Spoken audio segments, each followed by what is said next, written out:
Hi guys, it's Miss Emily the social worker and this is Jameson and he wanted to help me read a story to you guys. We're going to read The Moose Belongs to Me. Wilfred owned a moose. He hadn't always owned a moose. The moose came to him a while ago and he just knew that it was meant to be his. He thought he would call him Marcel. He began following Marcel, explaining the rules of how to be a good pet. Much of the time, it seemed as though the moose wasn't listening, but Wilfred knew he was. Mostly because he followed Rule 4 very well, not making too much noise while Wilfred plays his record collection. Sometimes the moose wasn't a very good pet. He generally ignored Rule 7, going whichever way Wilfred wants to go. The moose had a very good sense of direction, and Wilfred did not. And because the moose was particularly poor on Rule 7, subsection B, maintaining a certain proximity to home, Wilfred quickly learned to bring some string along on their outings so he could find his way back again. Sometimes the moose was an excellent pet. He had no trouble with Rule 11, providing shelter from the rain. Or Rule 11, knocking down things that are out of Wilfred's reach.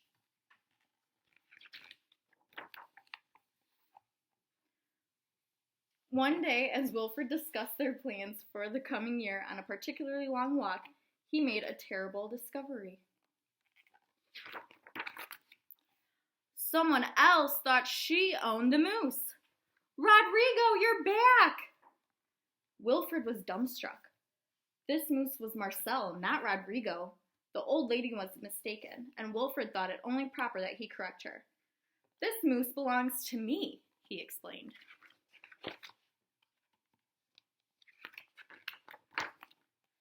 And to prove it, he called Marcel. But the moose did not respond. He seemed more interested in the old lady. Fine. Embarrassed and enraged, Wilfred rushed off for home. But in his haste and miles from anywhere, he tripped over his string and got tangled up. And there he lay. Wilfred was beginning to get a little bit worried. It was getting late and the monsters would be out soon.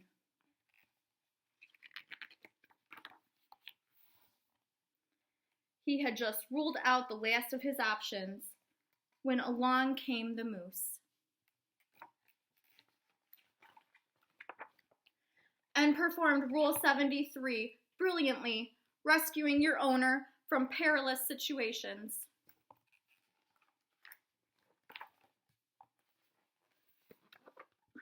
All was forgiven, and perhaps Wilfred admitted he'd never really owned the moose anyway. With that in mind, he and the moose reached a compromise. The moose would agree to all of Wilfred's rules whenever it suited him. The end. I hope to see you guys soon.